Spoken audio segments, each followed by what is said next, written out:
G'day everyone. Proud to say Barkarati is brought to you by Radix Nutrition, makers of the most technically comprehensive nutrition products that have ever existed. Unlock your potential with Radix.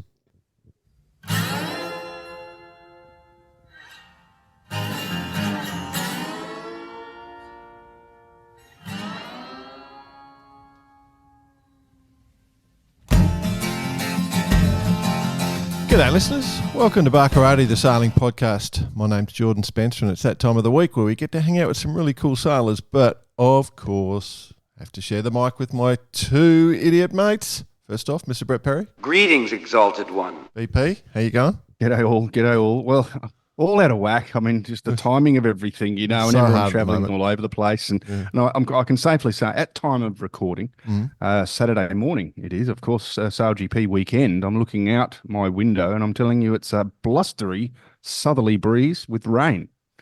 Cool. So cool. it's going to be, it's Saturday morning, of course. This goes to air Sunday night, so it would have all been done and dusted. But as it stands, so let's see how this pans out. Yeah, we'll come back to that later on in the show, but there's plenty to discuss. Let's bring in the other bloke. He had a voice that could make a wolverine purr. This is going to be confusing for everyone. Nick Bice is here at the start of the recording. Well, I had to get the show back on track, gents. Well, I heard it wavered quite a bit. Yeah, we lost our top three position of comedy in Kenya. Yeah. As you know, been competing in Lincoln Week, or did Adelaide Lincoln and competing in Lincoln Week. And I actually didn't get the chance to listen to last week's episode, but I did get told, when are you back, Bicey? You got to rein those bastards in. Oh, I got no idea what the fuck's going on. Excuse the language, by the way. Been hanging out with 14 blokes for the last week. Yeah, no. Ooh, well, you know, that's thanks for that. No, it's actually it was quite humbling in regards to how many people actually come up to talk about Barkarati. Yeah, it's good. Really? Good. And I met, there are plenty of people on site, former guests, people that want to be guests, and people that should be guests. So, and of course, then there's the other people that just never going to get a chance. It was pretty good. All the ones that had been guests. I was running this line. Oh, mate, you're second best Barkarati episode ever. There was about 4 of them. And I bet they asked, well, who's the best? Well, we haven't met the best yet. That's it. We don't want to brag. We're not bragging. Oh, dear. I love it. Podcast in the world. Love it. But like you say, BP, SailGP weekend. Personally, I'm meant to be there this weekend, but what a shit fight. Flights have gone through the roof. Adelaide to Port Lincoln return, just a couple of grand at least. Not Port Lincoln. Where are we going? Sydney. Couple of grand at least. And you know why? Tay-Tay's in town. Tay-Tay Swift. Yeah. My God. We probably won't spend too much time on this what podcast. What has happened to this world we live in? Yeah. It's pretty ridiculous. I do not understand it. I do not understand. I'm very confused. Do you think our grandparents would have said the same thing about the Beatles? Oh, it could be, yeah. Like this, I was thinking that yesterday because as boys, as you know, we had a whole bunch of recordings together because I'm in Japan, and it's difficult to get things done. So, I was just saying the boys going up the chairlifts here in Japan. It's all Japanese pop music, and I'm just thinking, bought every CD. Oh, it just does my head in, and some of the music that we're hearing. But I guess there's flash in the pan. There's. The Beatles were the greats, and then, I'm just trying to think back, who was the biggest? Ed Sheeran a few years ago, and, it all changes. Everyone has their time to shine. We should start a band. Barkarati the band. Barkarati. We've got a band. I'm going to play the tambourine to our outro song. I'm lead. You could get on the kazoo. I get on the guitar. No, I'm lead cowbell, boys. Lead cowbell. Absolutely. So we're fully covered then. We've got a triangle of cowbell and a 12-string slide guitar. Hey, one more thing, boys, just to get the show back on track. Oh, yeah, sorry. Right, good. I got back on the show. Not sure if you noticed. So we'll chat about we'll give the results in hot time for the race and all that sort of stuff. Right. Adelaide Lincoln, that is, and Lincoln Week. But not sure if you noticed, but in the photo at about 5 a.m. on the Saturday morning when we finished the race, did you check out my footwear? I did. Was that the Crocs? Yeah. Oh, 100%. So I thought, shit, I've banged on about these bastards for way too long. To not wear them would be a crime. And by the time we finished the race, both myself and Carlin Howard wore our Crocs. By the time we finished the race, every bloke on board was, oh, can you just shut up about the bloody Crocs? That's all I've heard. Right. I'll tell you what, they performed well. I I will by all means not let on when they didn't perform well, because basically it's an offshore croc, but that was it. Offshore only. Offshore croc.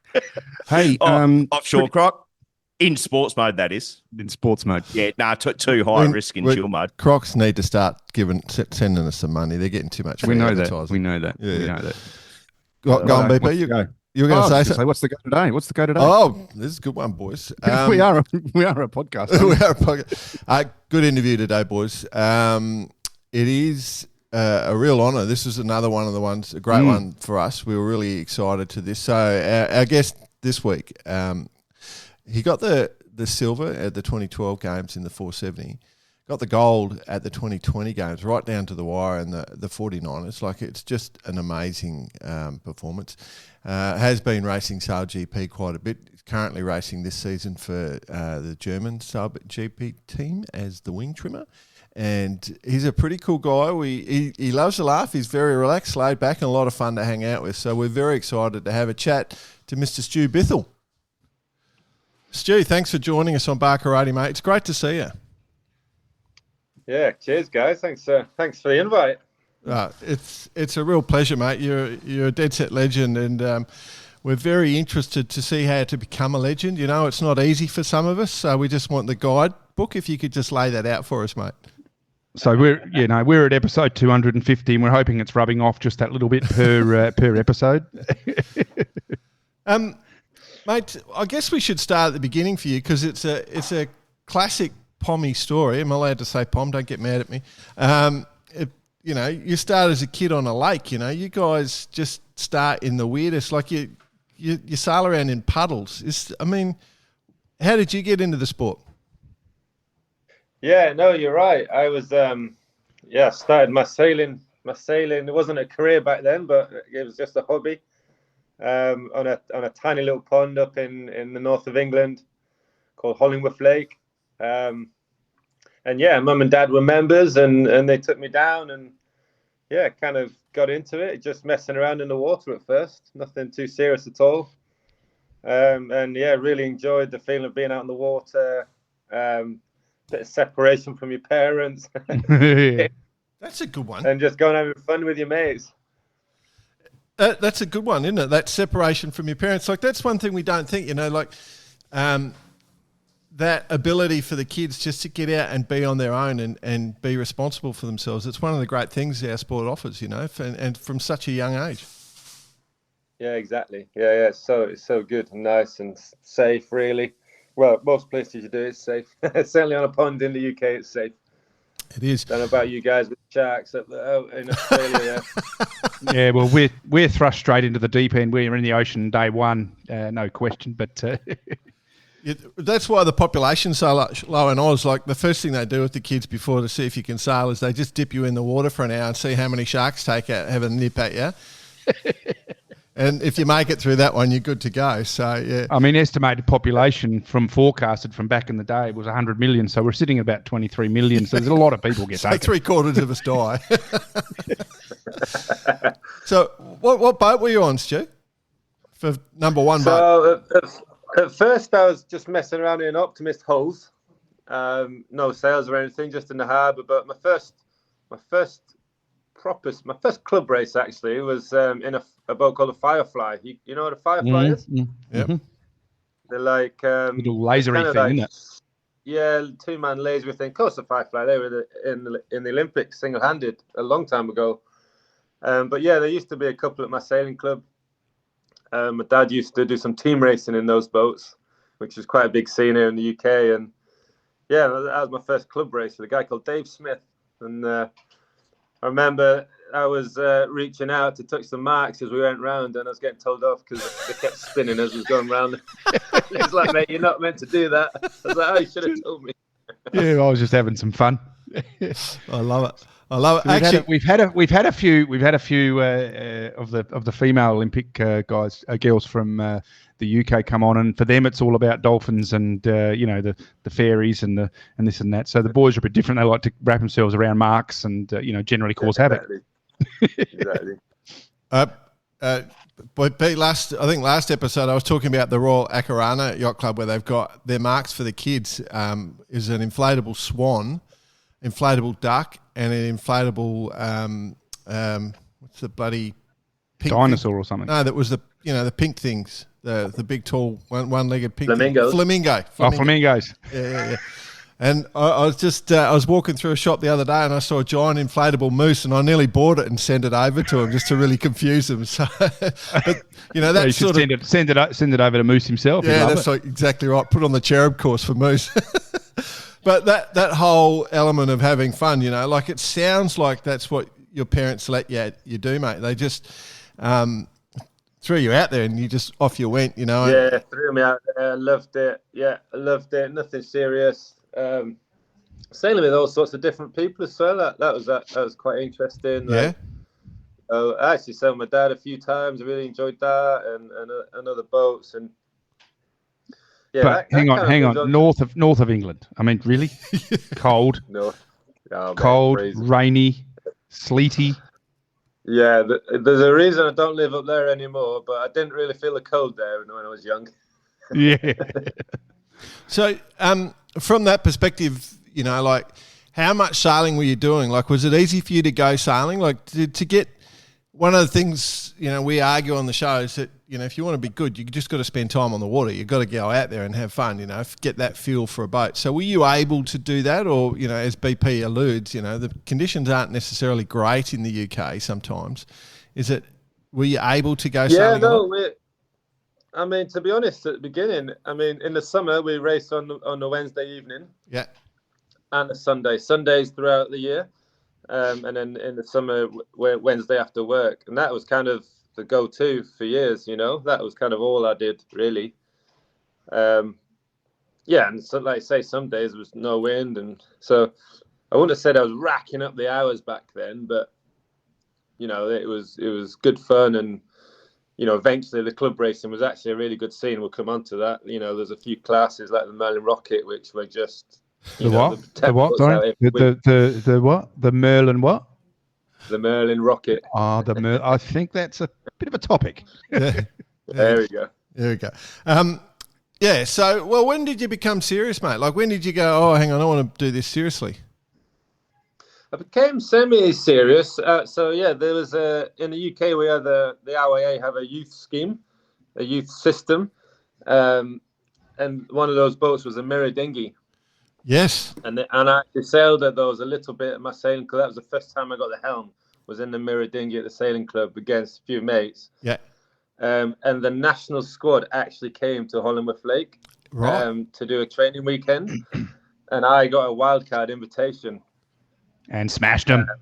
Like, cool as. And yeah, it was blowing up. Local knowledge.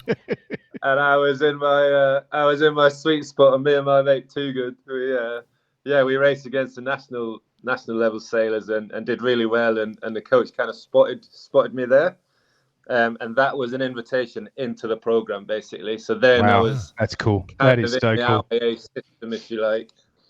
Wow, love it. They're a classic. The mirror. We need to really emphasise the mirror brought so many people into sailing. Home build, stitch and glue, pretty much that cheap, easy to build boat.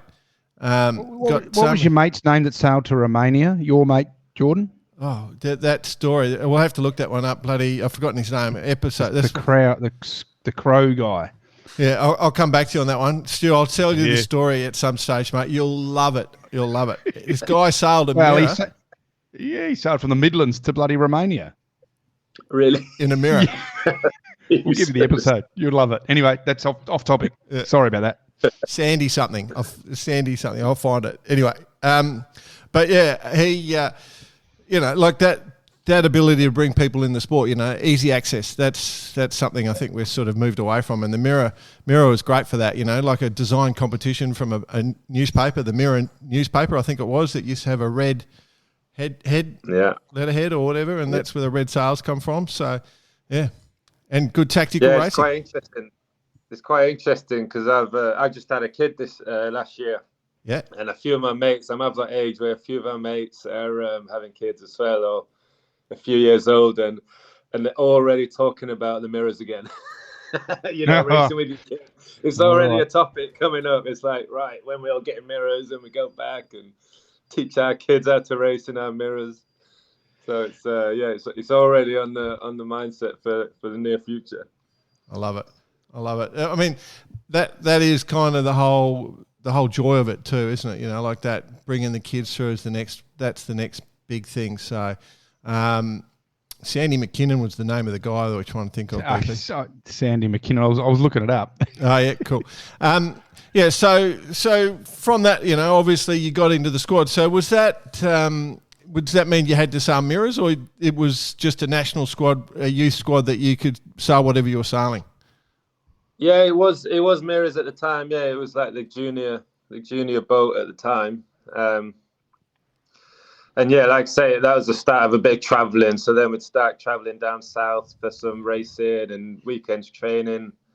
And yeah, did your parents know what they were getting into? Probably a bit of a shout out to my parents. Yeah, I was going to say, holy God, we're going on holiday again.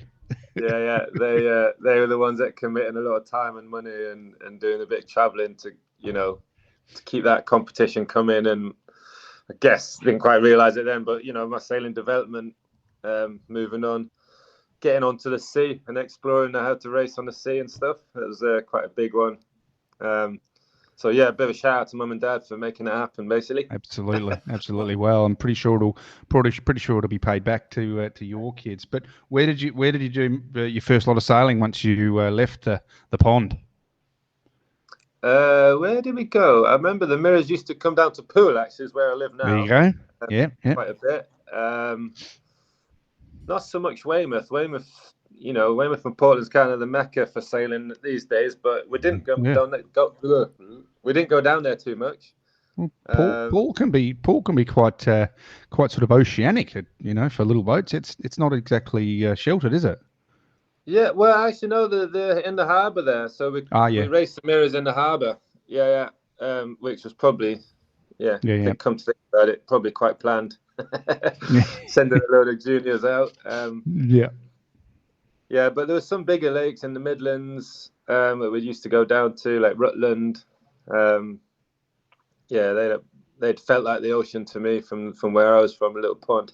No question. So before we get to, like all your Olympic achievements and all the pro sailing and stuff that you're doing, like as that sort of, when you're in that mirror and that's the time as a young person, you're getting heavily influenced. You're seeing all these different boats around. You're going to different locations. You're having, it's like learning a language. You're starting to pick up all the real things. So, as an example, for me as a kid, I remember I was sailing along with my brother on our little dinghy, and a 505 went past me, and my dad was sailing behind me in a trailer sailor, and I remember saying to him afterwards, "What was that boat that went past?" It's this little 12-year-old or 14-year-old, and he said, that was a 505. And I said, I'm going to sail one of those one day. Like it was that amazing experience. And I'm wondering, you must have seen a lot of boats, and for a lot of our overseas listeners, the UK does have some unique classes. So what were some of the boats that really stood out to you when you were a little fella?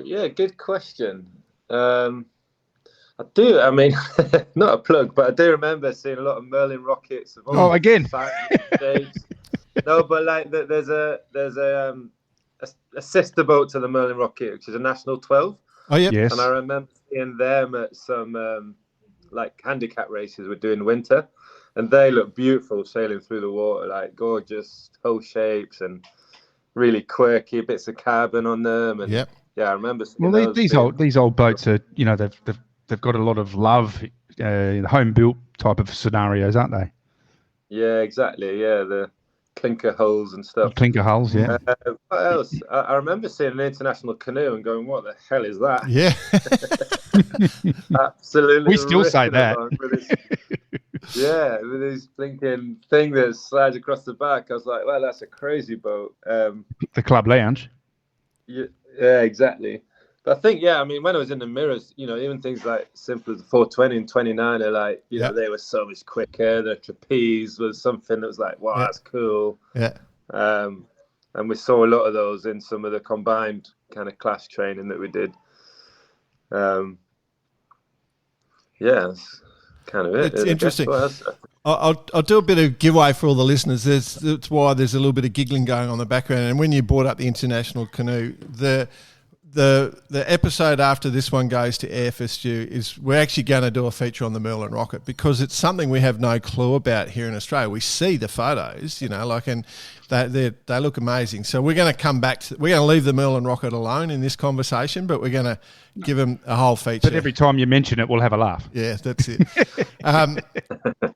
Because they're super cool. We'd spend a lot of time looking at them. So that's the thing for us as Aussies looking at you guys in the UK. There's two things that really jump out to us: all these different classes, and then how well funded you are for your Olympic campaigns. They're the two things that we all sort of spot. Your lottery system. I remember when I was a single bloke trying to chat up some of your windsurfers because I thought they'd have more money than me and I might be able to get in with a shot. But get into the UK, get into the UK sailing team. Yeah, the female girls were too well educated. They had no interest in me. So from that perspective, you're in that squad, and then you go from the mirror to what? Like, are you into the 420? Is that what happened through the? Yeah, exactly that. Yeah, the 420. Natural progression. I actually, the end of my mirror sailing was the Australian Worlds actually down in Hobart. Oh, there you go. We went down there to do the Mirror Nationals and Worlds down there. Would have been just like home. Yeah, I was just gonna. Yeah, and just before that, there was a couple of qualification events for a grant to go and do that. Oh, yeah. And I remember on one of the events down in Kew Valley, just south of Bristol, I was climbing a tree. After sailing with my mates, because that's what you do. Yeah, that's what we do. And I remember there's a tree swing that went out, and I remember swinging on this swing. I was like, I reckon I could reach that branch, So I was swinging and swinging, and I go up to the branch. I grabbed hold of the branch, and as I grabbed hold of the branch and let the swing go, the branch snapped off, and I fell down and broke 4 toes. Anyway, where did that conversation start? Basically, my first experience in a 420 was a transitional squad. With 4 broken toes. Plaster. Yeah. Love it. So I was hobbling around at the back of the 420 with 1 foot in plaster, and I remember one of our coaches now actually in the SailGP, Joe Glanfield, was at that event, and he remembered that. He's like, this nutter from up north with sailing around the 420 with a leg in plaster. It's fantastic. So I was clearly pretty keen to keep going, and well, it's like everything. You've got to do something to stand out. Otherwise, you're just normal. You got to do something to stand out, and that was your ploy. You planned it. Yeah. It's interesting though, because this is BP's question, so BP's going to hate me because this is his standard question. It's like, when did you go, oh, hang on, I'm really good at this, and I'm going to have to make it. When was the realization, or when did you start to really get the skills? I think probably it's probably like the last 2 years of youth level.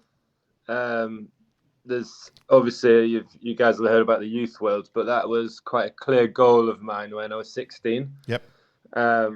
Was that sort of instilled to you with your upbringing with the team? So that was obviously talked about quite regularly because obviously that would have created that seed, if you like. Yeah, exactly. The whole youth program is around the Youth Nationals, which is a selector for the Youth Worlds. So Youth Nationals is a big event. That's the one we're all aiming to do well at. and that will qualify for the Youth Worlds. And the biggest thing about that is you'd get a free Musto from Musto dry suit if you won. Oh, well, that's it. That's all. So that's it. That was my. I gotta get that was the goal. This wetsuit with holes in it is no good to me anymore. Didn't want to go to the Worlds, just needed a Musto dry suit. Yeah. So I guess kind of 2 years out that those Youth Worlds became a bit of a goal. And so all the training and stuff was focused around being the top few, within a chance of a top few youths. And then obviously me and my mate Johnny, who's from my sailing club, Johnny McGovern, we qualified. And that was when it was like, oh, that's pretty cool, Youth Worlds. And then the next ladder on the system is if you medalled at the Youth Worlds, then that was an invitation into the Olympic development program. Wow. And so then it was like, okay, well, we medalled at the Youth Worlds. Here's an opportunity. And that was when I kind of committed a little bit harder, kind of moved down south. And at that stage, your parents obviously were driving you back and forward. At that stage, you're now fairly committed. How was that managed? Because this is one of the toughest things I'm experiencing it now with my kids, and I'm sure that there's parents everywhere around the world. That next step to fully commit, it's financially, it's really difficult. I mean, you got school to think about, you got university to think about, you got all that stuff that everyone has to normally do. That's the question I keep asking. Yeah, no, you're right. I think, I was kind of with the mindset when, when we had this opportunity to move to Weymouth, like let's just do it for a year, and forget about education right now, and if let's reassess after a year. So I kind of went all in and fully committed, and like you say, with I had no money and I lived like I had no money, but any money I did have was all from my parents. The team supported coaching and things like that, but it was like going to university. Yes. No, well, we've all got the similar story, the pathway is what bar karate is all about. And I think, when we talk to people like yourself, it's passing that story on, because there's so many people now, well, the younger generation now, it seems to just happen a little bit easier. We don't know that, but there's an element in our day where it was like, yep, I'm all in. I'm going to go, and if I'm a musician, I'm going to sit on the corner and play guitar, make some dollars, and then go sailing. And that's sort of the story we try and get across. Yeah. And I don't really have any regrets. I mean, my education finished when I was 18, basically, after college. And obviously after I reassessed after the year, it was like, nah, it's too much fun. I'm going to keep going and keep trying. But even then, even at that stage, so, we came third at the Youth Worlds.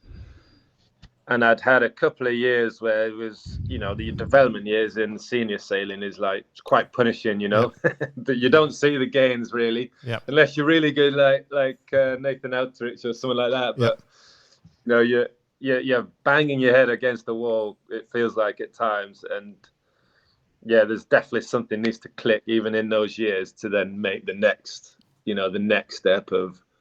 Top 10 in the. It's pretty obvious. It's pretty obvious that it did click. Yeah. So that's probably the next thing. Okay, so now you find yourself fully all in, as you said. You end up heading down the path. Getting down to the 49er level. I mean, this is the big stage first. now. 470s first. Yeah. 470s first, So, which I don't have. Yeah, go.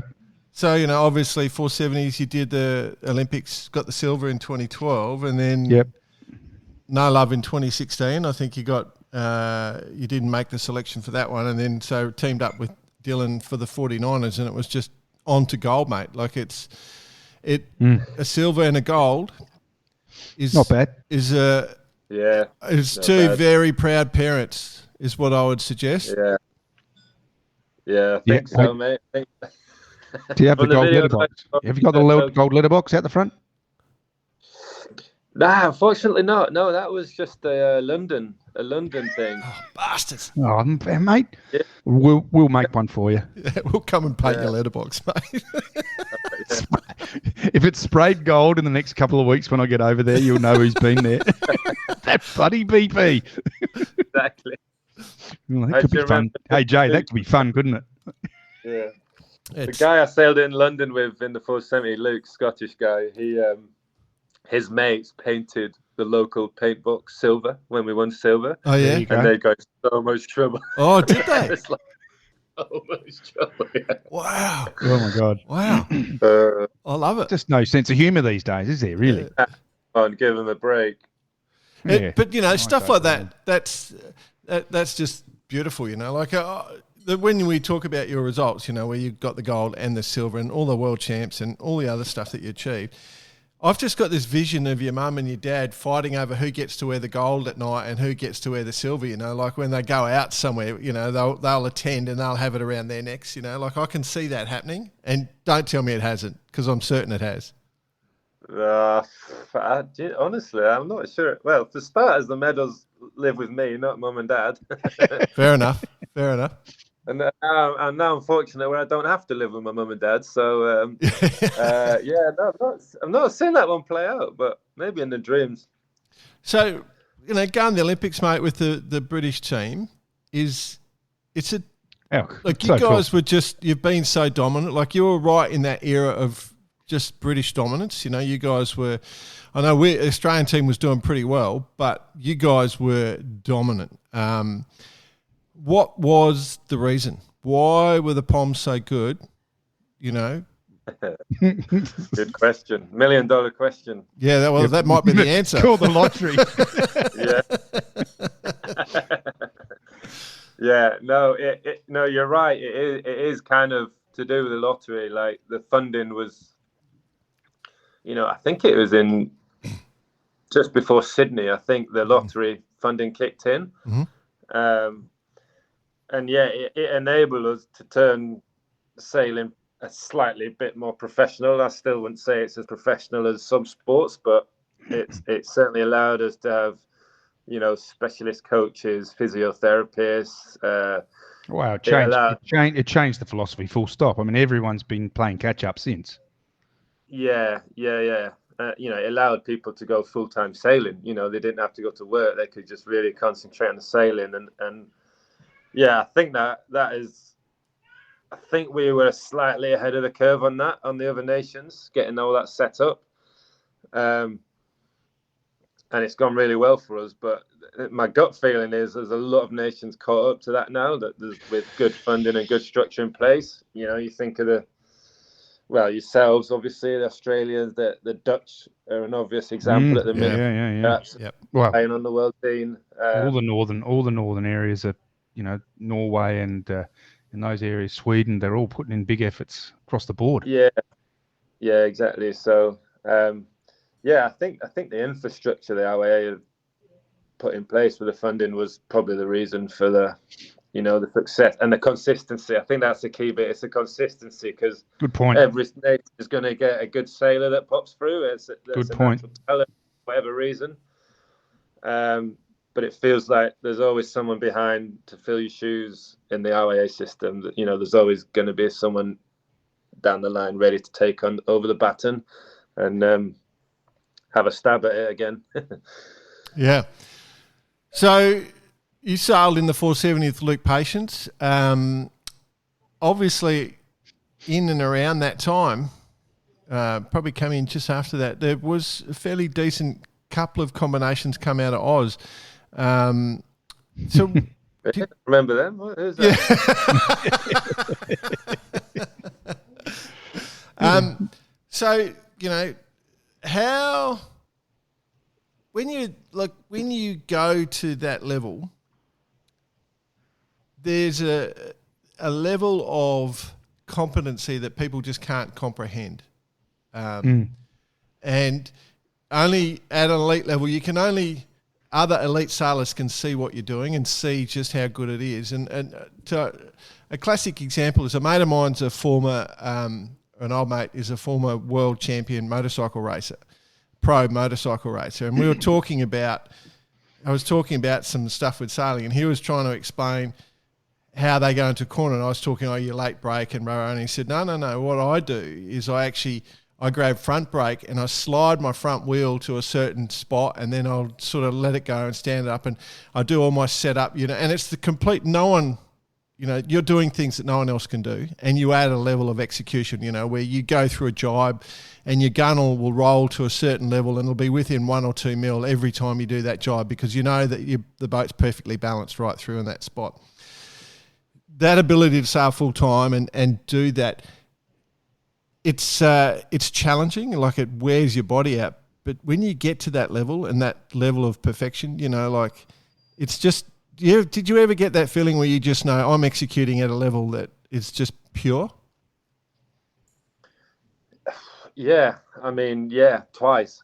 Yep. At the Tokyo Olympics. 2 jibes. I remember there was a jibe in Mediterranean.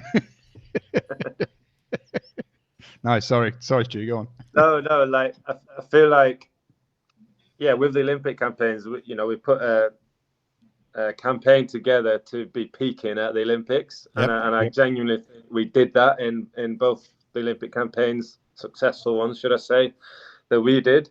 And that was what perfection looked like to us. Yep. And in Tokyo, it was just enough. It was just enough to beat the Kiwis, which was insane. Yes, it was super exciting. I was so excited. It was a great race to watch. That mountain was so high to climb to catch those guys up. They were so dominant. Yep.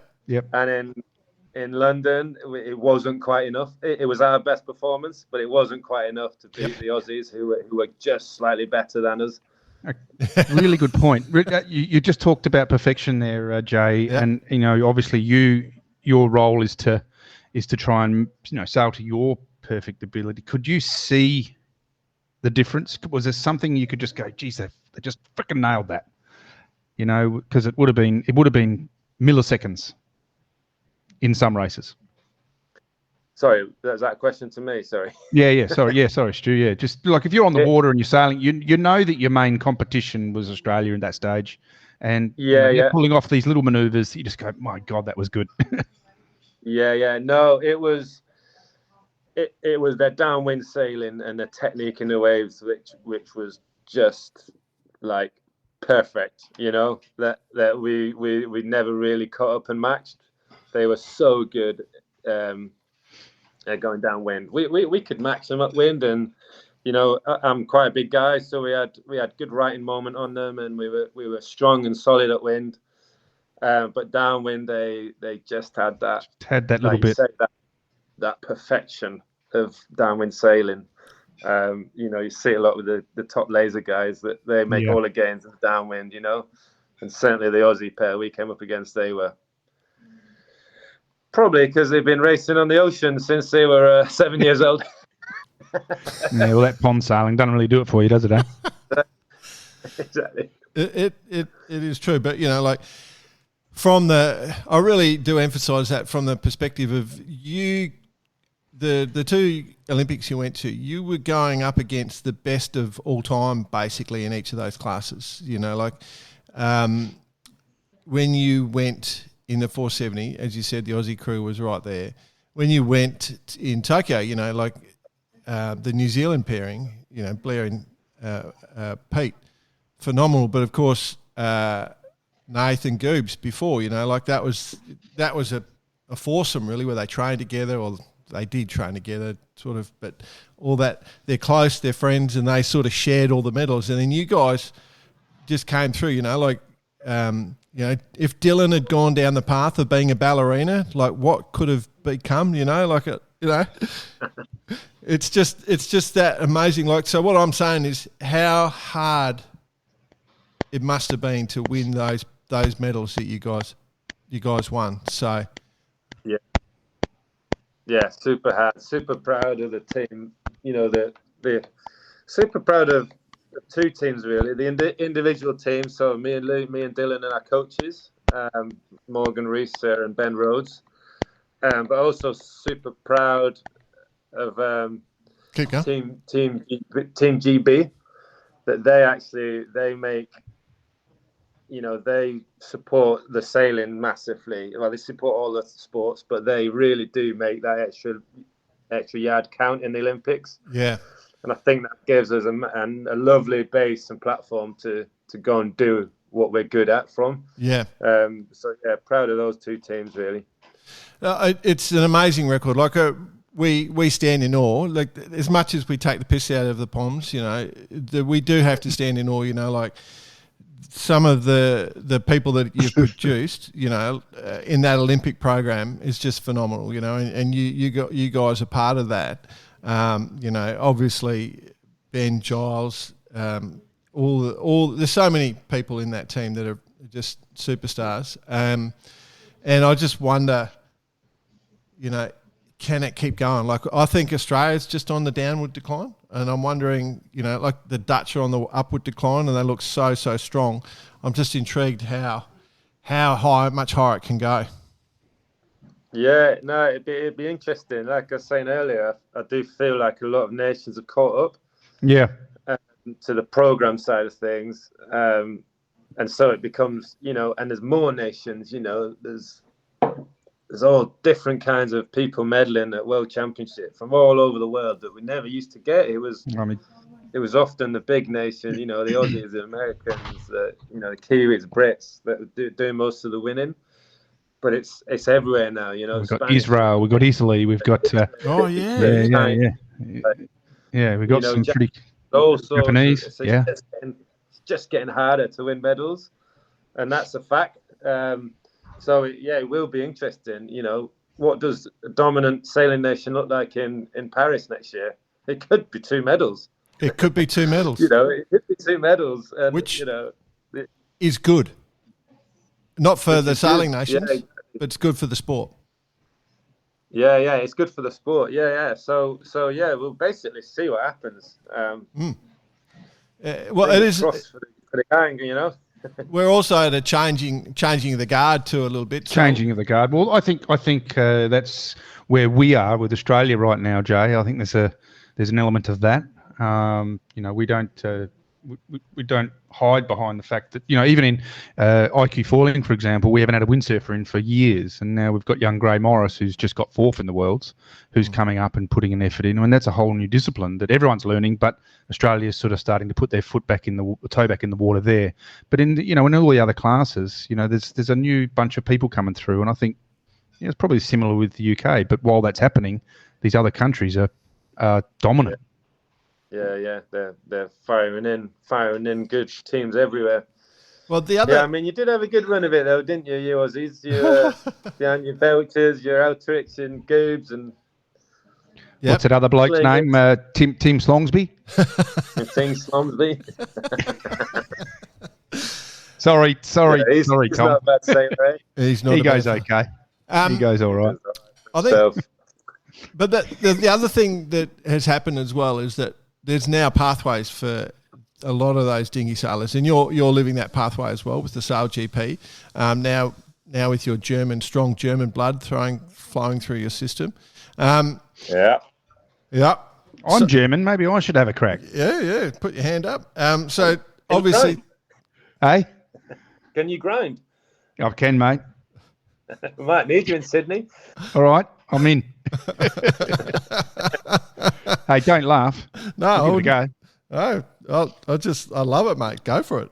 Because I think obviously I do work on the SailGP and for a few of the events, and so I've obviously there's a bit going on with the German team. So I'm interested. You've run it season 1 with GBR. Flight controller, and then Switzerland season 3 wing trimming, and now with the German team, which is the newest team, with our favourite skipper's name, Sebastian Schneider. We call, obviously in Oz, a schnitzel, we call them schnitters when we go out for a schnitter at the bar, and so it's very hard for me not to go. We call him Schnitter.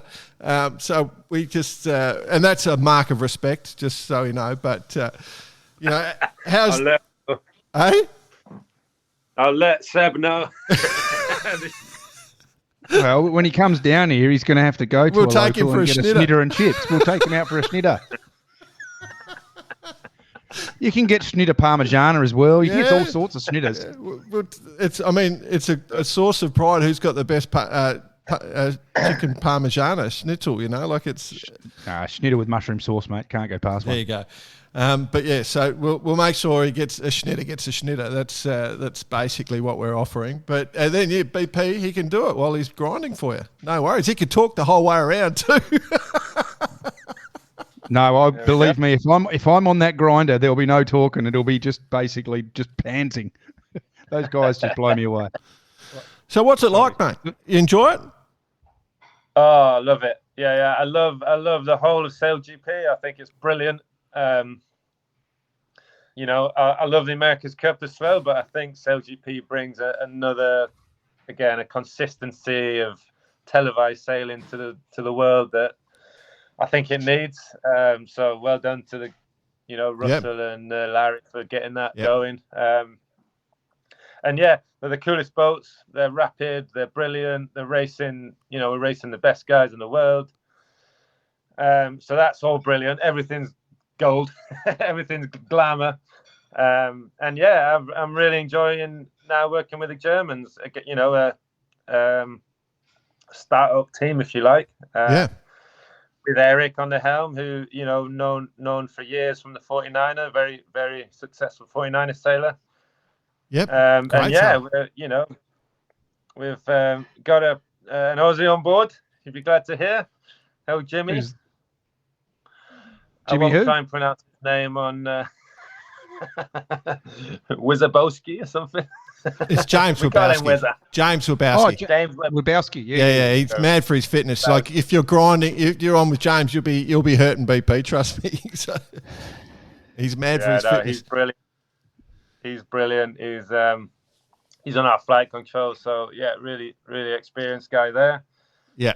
And yeah, I just compared to the other teams I've been with, I feel like the Germans are just German efficiency. They're setting things up properly for long term success, and it's really nice working with them.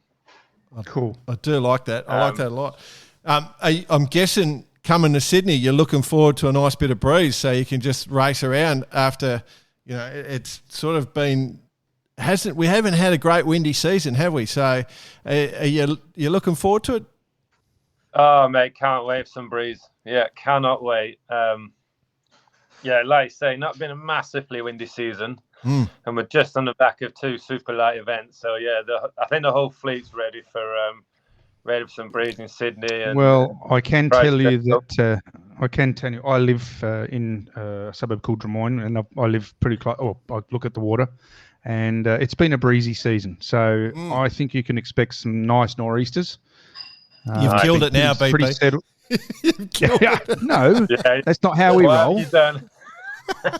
We've already discussed this. We don't have the commentator's curse. Well, Jay. Remember last time SailGP came to Sydney, the Poms teabagged one of their sailors pretty hard. Do you understand? You know what teabagging is, Stu? Yeah. Well, depends on which definition. Yeah, I was going to say there's a couple of versions. I think I know what you're on about. And then we'll stick with the clean one. We'll stick with the clean one. And then, of course, we had the rapid wing replacement. Unrigging. That was last year, wasn't it? Yeah. That was horrible scenes. Insane. Yeah. Wow. So, yeah, I've been too traumatised to go back for Sydney. I'm going to just go to New Zealand, which is a ton of fun. It is interesting, the other thing that, with all due respect, when you come to Australia and New Zealand, the people that are turning up are really, really, really into the sport. All the people wandering around, they're knowledgeable. It's That's less Australians in general, isn't it? They love it. They do. Yeah. But, like when you look at the SailGP element, that's killed a lot of people. That all the SailGP, all the America's Cup people have stopped their Olympic campaigns pretty much. There's very few of them that have been able to keep going with their Olympic campaigns. Like classic example, Lise and Jason. So Jace Waterhouse, Lise Darman, Yeah, exactly. Yeah. I mean, I do kind of agree with that, but I also think it's the next step after the Olympics. I think you can both. Me and Dill kind of did a bit of both, and made it work. And we actually made lots of learnings from doing both. And again, Pete and Blair, they obviously they've had heaps on the plate the last few years, so they're obviously managing it well. So I think there is a way to do both, but yeah, like you say, it's getting harder and more events, and probably eventually it'd be something for after the Olympics, I would imagine. So here's the important question, and something just popped into my head. As a question I was going to ask was, who do you reckon's made the most money out of sailing? Because there's a few of the boys there in the park that are starting to make some serious dollars, but that sort of led me to the question rather, so you don't have to burn anyone. Did you get any equity in the German team when they signed you up? Did you get a share of the license or anything? Just 25%. Oh! I wish, mate. I wish. I love it. No, unfortunately not. But hey, look, that aside, what a scene to be in. I mean, we love it. I mean, Jordan is probably more involved than we are. He obviously goes to the events, but we absolutely love it, and it is what a cool scene to be involved in. Yeah, it's super cool. It is cool. Yeah, really, really fortunate. Yeah, they've done a great job. So we're sort of getting close to the end of time before we got to start thinking about Merlin rockets. But the question I guess I want to ask is, what's the future look like for you, Stuart? Like, the next few years, is it just SailGP, or is it a few other things, or are you starting to go offshore? What are you doing? Yeah, no, I think SailGP definitely a high priority for me. Get myself as good as I can in that class, and probably run it out for as long as I can. Really, I think. Why not? The America's Cup was definitely on my horizon after the Olympics, but there's just not been the opportunity for me. So I think that ship sailed. So yep. Yeah, I think SailGP and obviously that's not a full-time role, so probably supplementing with some pro sailing around the edges. Yeah. And of course, a bit of fun sailing as well, like the Moths and the Merlins. Yeah. Ooh. Yeah. What about outside of sailing? What else do you like doing, mate? Well, I just started a family last year, so that's been pretty consuming, as you can imagine. What was the fun bit in that?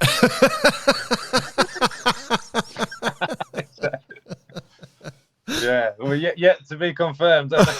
I'll let you know when it happens. Yeah, I still don't know the answer to it. I'm 13 and 10 years in.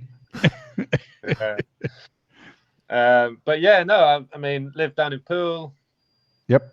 Love keeping fit. Love a bit of wing foiling. I heard you into the golf.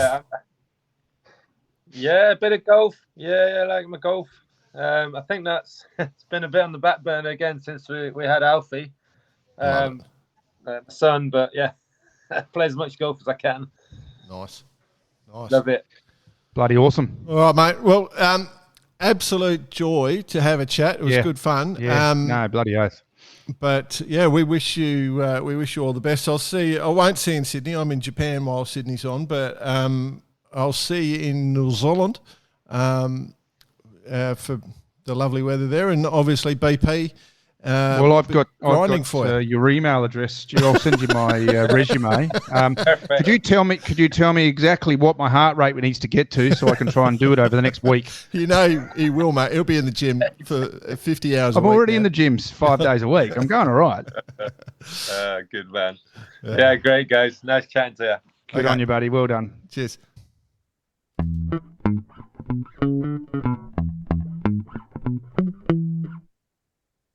Well, cool story. Another cool pathway story. Getting yourself a gold medal helps, doesn't it, eh?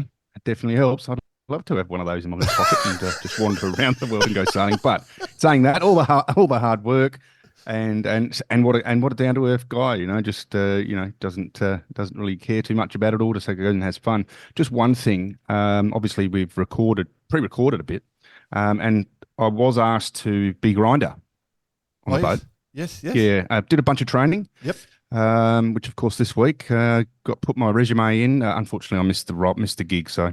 Oh, you missed couldn't out. get that. Couldn't get the heart rate up. Oh, you know why, bud? Was that? You forgot to go on your Radix this week. I did. I ran out. I ran out of Radix. How good is that? That's perfect segue. That was just no, BP. You did get the offer. Come and be the grinder on board for this week. Probably looks like the weather's going to be a bit scary, so probably a good one to avoid. No, made the right decision. Yeah. The other one I was going to say, boys, obviously, given all the Tay crap we talked at the start, all the food shops would be eaten out and there'd be nothing left. So it's good to have a bit of Radix in the cupboard just in case, disaster hits. It's a big storm there Friday night. Storms again today. So I wonder if the security guards will go through your bag and check and go, "What's that?" Oh, that's me Radix, mate. That's my energy for the night, for the show. That's my doof energy. I thought you were going to say, "What's that?" Oh no, that's my lightning strike. Just in case. Doof energy. Just see it. The new tagline for Radix: for your doof energy. Oh dear. Who needs drugs? I got Radix. Stop making it. Anyway, Performance through health. Performance through health, indeed. Radix Nutrition. Just go to the website and, of course, use the code BARKER80, one word, just to get yourself a discount on us and enjoy. Club events, boys. Big one this weekend in the UK, the RYA Dinghy and Water Sports Show. Big fan of that, boys. That's a good one. It's probably a good one for us just to plug that next week will be about a UK-based sailing class, and it is a fantastic discussion. Won't give anything more away, but the conversation next week is really good, and it is a UK class, and it is featuring at the RYA Dinghy Show. This is an amazing event, and got to promote dinghies as much as possible. So good luck to every one of those. Pittwater Coffs coming up March 22nd, just for those who haven't gone offshore lately. And the 24 Canadian Intercollegiate Sailing Association Match Racing National Champs to take part at the Royal Vancouver Yacht Club in Canada. You can, if you want to check that out, just go onto the Royal Vancouver Yacht Club website and check that out. But intercollegiate, is that the precursor to the intergalactics? Intercollegiate is what's called fun, my friend. Ooh. It's called a lot of fun. That's where young college kids get together and pretend they're competing in a sport and having a lot of fun. Very, very happy Pretend times. they're competing in a sport. Yeah. They might take it seriously in the US. Certainly, we didn't take it too seriously here in Oz, but yeah. Let's go into the Jack Lloyd Listener of the Week, boys. Just plug those events. I do want to mention... of course, that Vocobi will be providing a $200 voucher to the listener of the month. I don't know why. I mean, we're getting a lot of responses, but I mean, I think we need more. It needs to be harder for us to make the decision. Yeah, it does need to be harder for us to make the decision. We've got some good ones. What we should do, we should get as many kind of communication platforms going as we can. Could we not? So then it makes it super hard. Is it Messenger? Is it Instagram? That's a good one, mate. I mean, bloody Facebook comments. Is it email? Maybe we should set up a WhatsApp group. All right. We have got a WhatsApp group. I know. We could do WeChat. We could have WhatsApp. We could have Can you Clubber. There's a whole heap of them. Shut up. No. Boss, you and I had some funny interactions. So you tell them there's an email for you. Came from you. You want to read that one out? Well, it's from Dan. I'll read word for word. Nick, since you told me about the podcast in the bar in Auckland, I think I've become a super fan. Driving a lot of Ks between boats and at the moment, and your past episodes are keeping me well entertained. Hope we can get this boat built before your back catalogue runs out. Great work. On another note, though, I don't move in quite the same circles as some of your esteemed guests, maybe with 30 years of skippering yachts, herding professional sailors and bringing some young guns through. We should have a beer. maybe once this new boat is built and I can talk about it, I think I'd fit in with the gang. Building an Ultramare Cat, once owned a 505, and most importantly, drives a Defender. Oh, I thought you were going to say plays guitar. But Danny, absolutely, my friend. Well, Stay in touch and, look forward to tapping into your wealth of knowledge, Danny. Absolutely. Potential guest coming up. I like it. what I loved about that, Boss, is, a bloke you met at the bar, had a chat, told about bar karate, and they've become a convert. Then the next message, the very next message from Greg and Tash. Great meeting you, Jordan and Jackie, tonight, and the bar, blah, blah, blah, talking about their Seawind 1260 that they've just got on order and being converted This is in Japan, is it? in Japan, being converted to bar karate and having a grand old time. It's so Bice and Jordan going to the bar, converting people to bar karate. Where's yours, BP? What are you up to, BP? Mate, if I was to tell you what I've been up to yesterday, Oh, yeah. I can't. In fact, I can't do it until probably next week. Okay. Oh, All right. So I've got a huge Right. convert and convert. You wait, mate, because I can tell you right now, you'll be on the ground and you'll be just slapping the ground with your hands. Talk about taking on the challenge, BP. Yeah, you two trash talk at me all you want, but I'm going to smack you down. You guys think I'm joking? I'm not. I love it. Another one we got in is a text. Tay-Tay? Yeah, Tay-Tay. No, the drummer. The drummer. I've got the drummer for our band. As long as it's not drummer the for our band to keep you guys in time with your triangle and cowbell. right. As long as you didn't convert the bass player, mate. Nobody wants the bass player. Oh, I don't know. Actually, I do. I love bass. I didn't mind strumming the odd bass back Yeah, in the day. no. Yeah, take that. I was just doing that for the Get the old joke. bass Yeah. out. In fact, nobody wants anybody but the bass player. Let's just change that right around. Yeah, we're talking. Yeah. Flare pant afro. I got a text Driving on. away. I got a text on the back, and this is just another form for Talk sending about messages. different message platforms. Just a text, On A the back standard of- old text. It's on the back of the Fletch episode. Got a text from the great Dean Blatchford, multiple national champion in a range of classes. I had to do the Fletch steer by rope and close your eyes lessons many times, trying to work out if he thought I was one of the sailors that had no idea. Wish he had coached me more. That's a nice one. I like that one a lot. Yeah, fantastic. So yeah. Some good messages coming in there, boys. Obviously, we'll make the decision next week, so you've got a week to get some of the cool stuff in. But yeah, I'm really intrigued, BP, who you're going to try and outdo Bicey and me with. But Mate, you in particular, Jay, are going to be blown away. 505 sailor. No, why would I do that? I don't even like the things. Third best dinghy class off the beach. You idiot.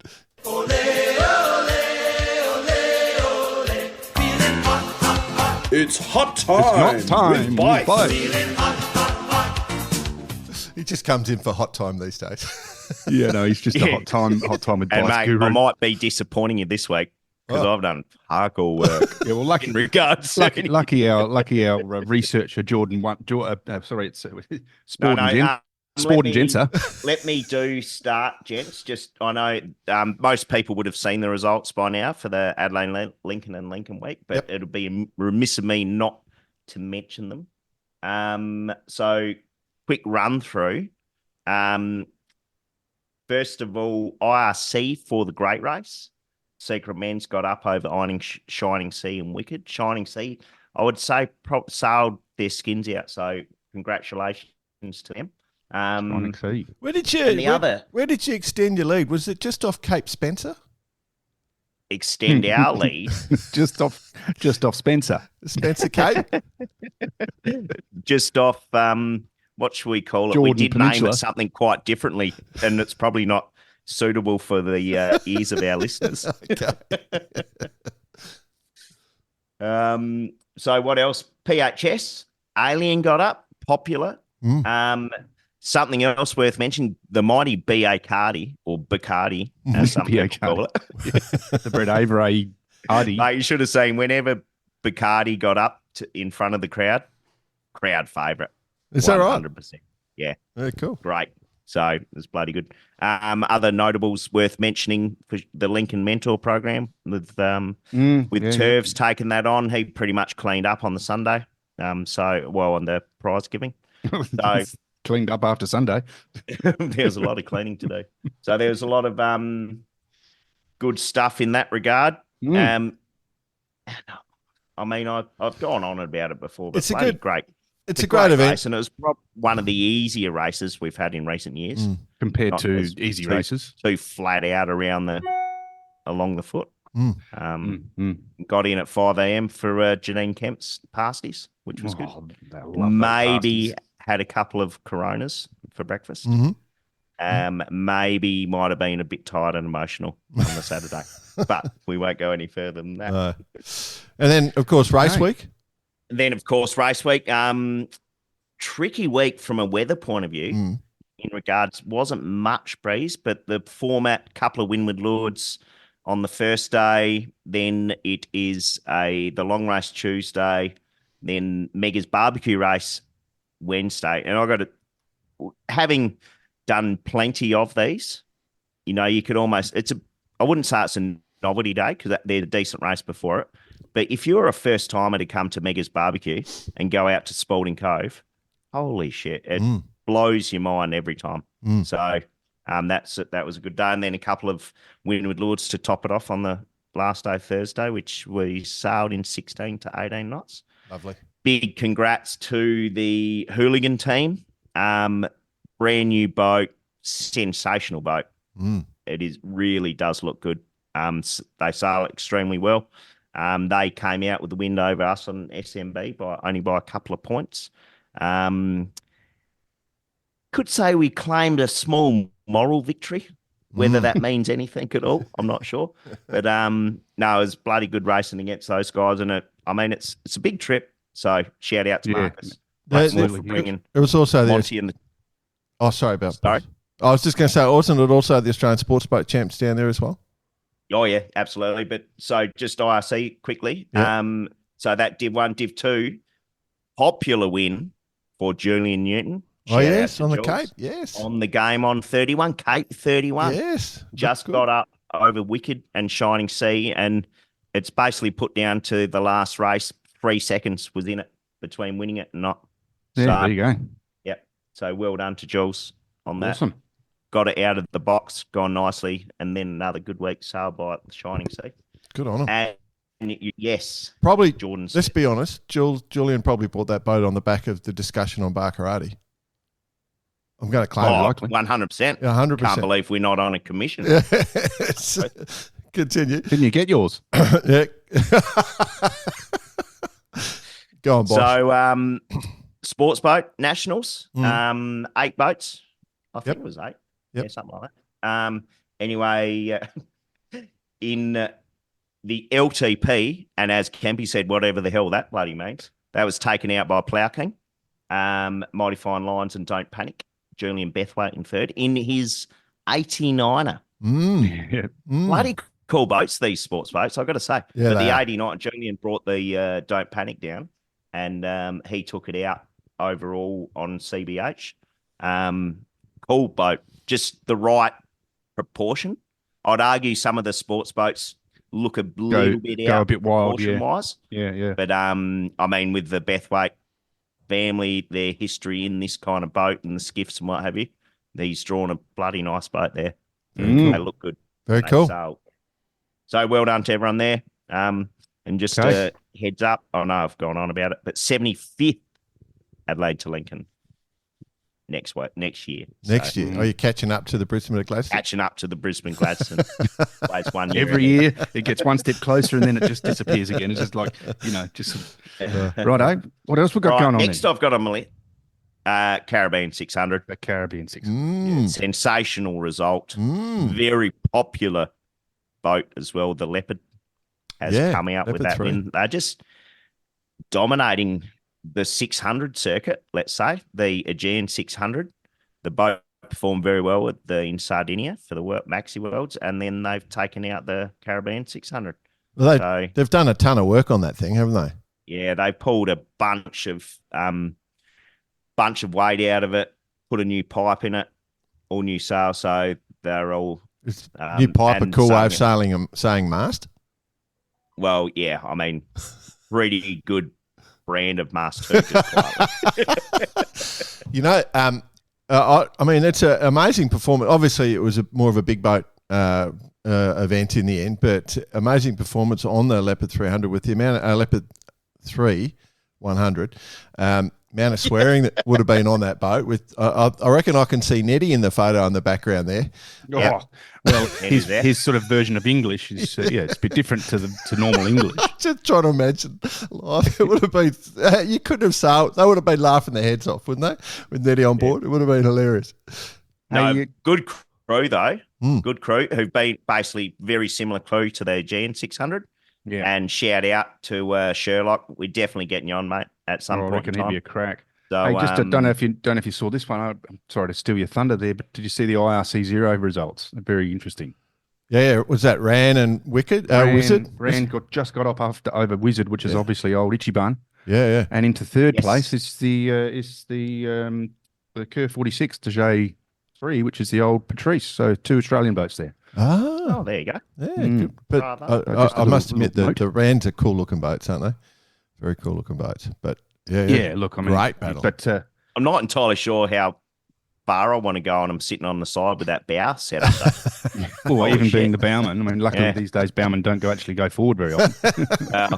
But you're definitely wearing a dry soak. You're front of the rack. Absolutely are. Love it. Love it. No. Yeah, no, good work. No, 600, another great event. But looked a little bit tricky, not your typical just smoking trade wins. So, no, well done to all the winners and grinners. Beauty. And I'll be seeing you soon in the Caribbean myself. Oy. You will be. We'll save that one. Okay. What do you got next, my friend? SailGP. SailGP. Well, at time of recording, obviously, we've already discussed this. It's about to start. So Saturday morning, did they sail yesterday, BP? They did get out there. I haven't got much of a report, but I can tell you it would have been an absolutely beautiful day on the harbour. Yep. Yeah. Because I was down the Palace, obviously making sure everything was okay there. Recruiting And just making sure everything was fine. And it was a glamour afternoon. Looks like it's going to be pretty solid southerly today. It has shit the bed. Yep. It's dropping off a bit now. Yeah. I'm just looking out the window here, and of course I'm right on the harbour here. So it's probably it'll be a solid 20 around the other side. But in that south, it can get gusty in Shark Island, and so we'll see what happens. The big decision today, though, man. As mentioned, I was meant to be there, and out on the hospitality boat, and just doing a bit of was I hospitality, schmoozling. So I was supposed to be schmoozing you, but as I couldn't make it, and then obviously, of course, my guests they're still going to go because they're based out of there. But the big one was whether you go shorts or Genos. On such a day. It's only going to be 19 to 21 degrees. Yeah, it's almost a Geno day. She's definitely if she's not a Geno day, she's a short and jumper day. Well, yeah, definitely. It's minus 20 here at the moment, boys. So I know what day it's long pants today. But the other one, of course, is as you said, BP. So it'll probably fade a little bit. So good, probably 15 to 20 today in a southerly, gusty. It's going to be pretty challenging. Then tomorrow it looks like today being yesterday. Saturday. Sunday race looks like it's going to be a sort of 10 knot easterly, east northeast sort of thing. Could be really patchy. Could be all right. But it'll be fun. But obviously the Kiwis coming in red hot. They've won the last couple of events, but swapping out. Pete Burling to Nath Outridge. Pete's obviously going to be there for the birth of his child. Nath Outridge, great substitute. Didn't go so well in Abu Dhabi, but he sails for the New Zealand America's Cup team. He sails with all these boys. Should come in seamlessly, I would imagine, absolutely seamlessly. Should be a good battle. Top teams will be at the front. I reckon the Bombs definitely go well on one tack. You'll definitely had lots of practice steering from one side.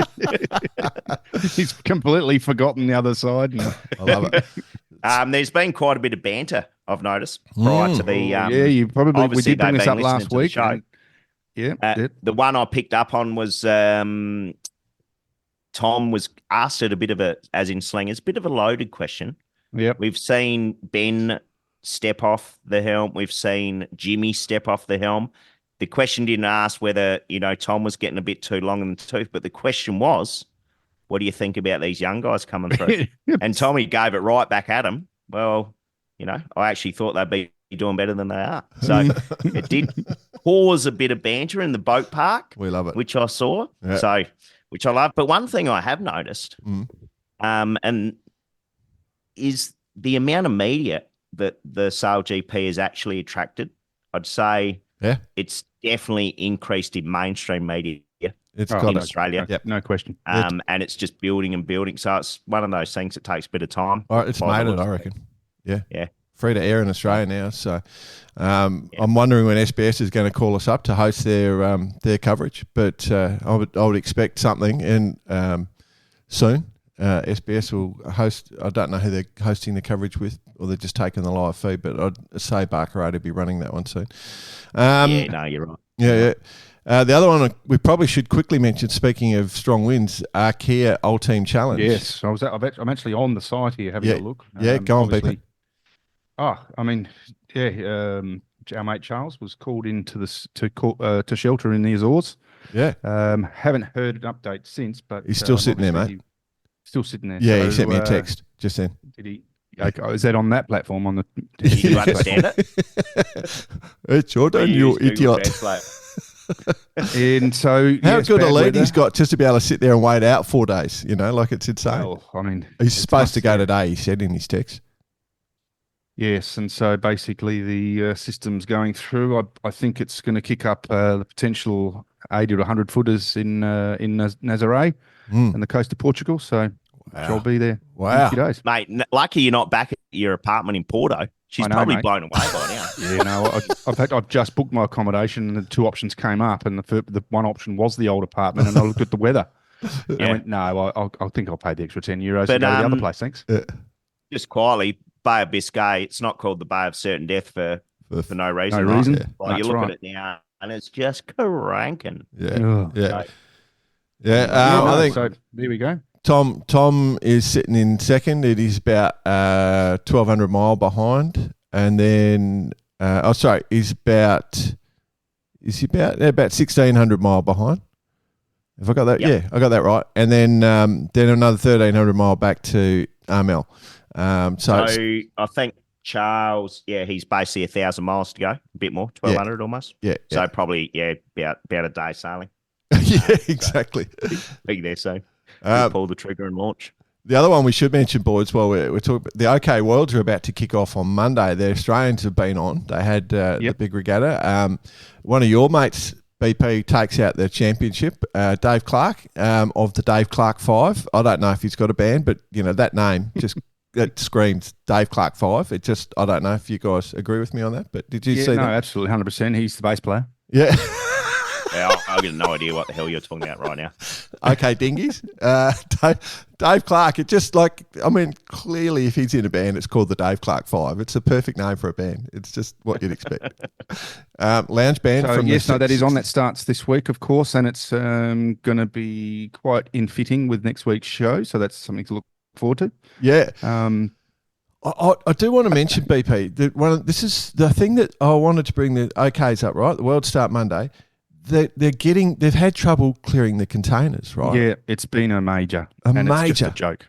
It is a complete joke. Mate, it is the worst industry in the world, and that's a big call. Yep. It is terrible. The UK container's clear now, and I know there was an email sent last night. I got an email last night saying, come and help bring your trailers, come and get the boats out of the containers for them. So they just call out to all the members of the RQ just to rock up with cars and load boats, which is wonderful. That's just great spirit. The Scandinavian one I'm hoping is cleared now. I think I haven't heard, but I heard that is beautiful. So you drove down from Japan, did you? Yeah, no. Sent my trailer. I got home, but there was somebody's car was parked in my driveway. I couldn't get my trailer out. The other thing that is all the Australian local fleet gave their boats over for some of the days of the pre-worlds, so the locals could get out on the bay and race and sail. That's sailing to me. That's the spirit of that. Like giving up that could cost you potentially your worlds, but it's fair. Imagine how much. Yeah, like the other side of that is how much it's costing the guys who've come all the way from overseas. Exactly. And we do know there's a lot of them. Yeah. This fleet is phenomenal. I mean, it's huge. I Huge am fleet. super impressed with the OK resurgence, if you like. It's always been sitting there and bubbling away, but this is a pretty amazing fleet. So yeah, no, it's fantastic. And So I'm devastated. Apologies if you did mention it last week, but with the Fireballs wrapping up, taken out by the Poms, who were sailing in borrowed boats because their boats didn't turn up. Amazing. Don't start me on shipping. I'll go there again. It is amazing. But let's just say, how good is our sport? And it's probably something 100%. To be proud of. As a sport, and we should talk about that stuff.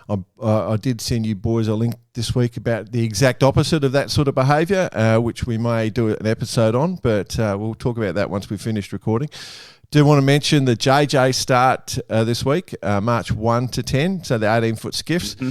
It's the big one for the 18s. Be live streamed. Just go to 18-foot TV. Don't go anywhere else. You don't have to sign up. You don't have to provide a credit card. You don't have to pay. You don't have to do anything.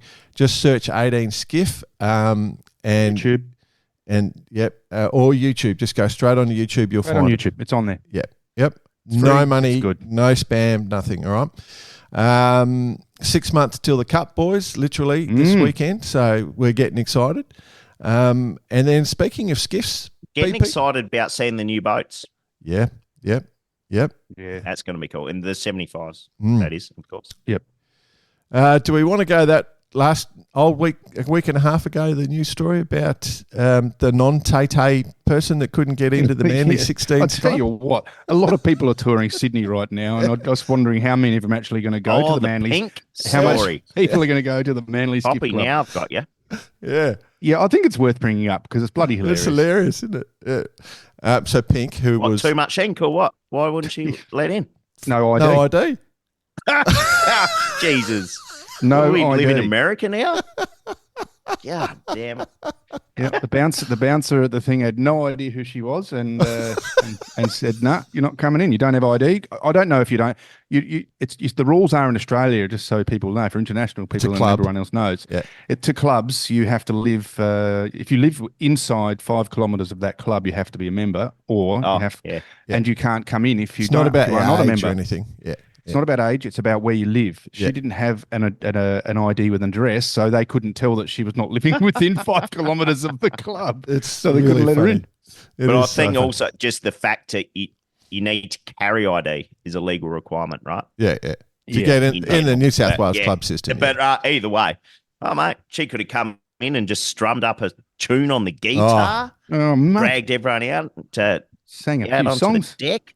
Yes, no, major. Because if you are a non-local, haven't come to Oz, Manly 16s, it's a lovely little club sitting right on top of the water. Let's be not negative about it. It's lovely, beautiful, great place to go for lunch, and fantastic club. Job. Oh, mate, if that security guard's not getting the piss out of him right now, every morning he comes to work and there's a Pink song playing or.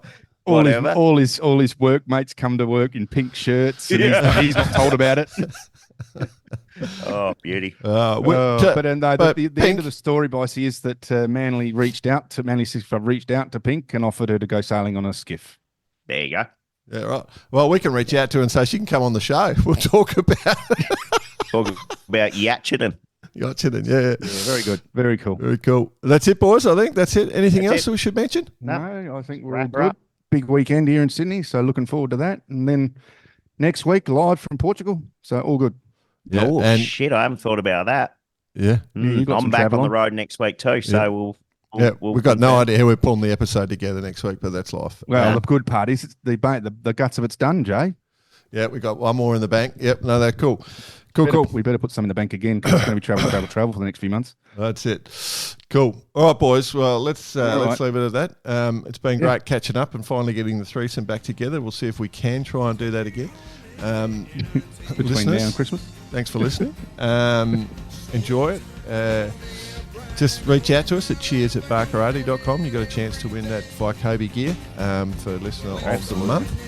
And of And course, everyone's stoked. Everyone's stoked that gets it. yeah, they're having a good time. And I've got to remind you, fellas, you need to be on our game. Episode 250 coming up in a couple of weeks. Cool. Remember, if you do want to go and grab a load of Radix for your next campaign, Or Radix your next Nutrition. plane trip. Yep, anything. And just use Bar Karate as the discount code on the Cheers. Have a great week. See ya.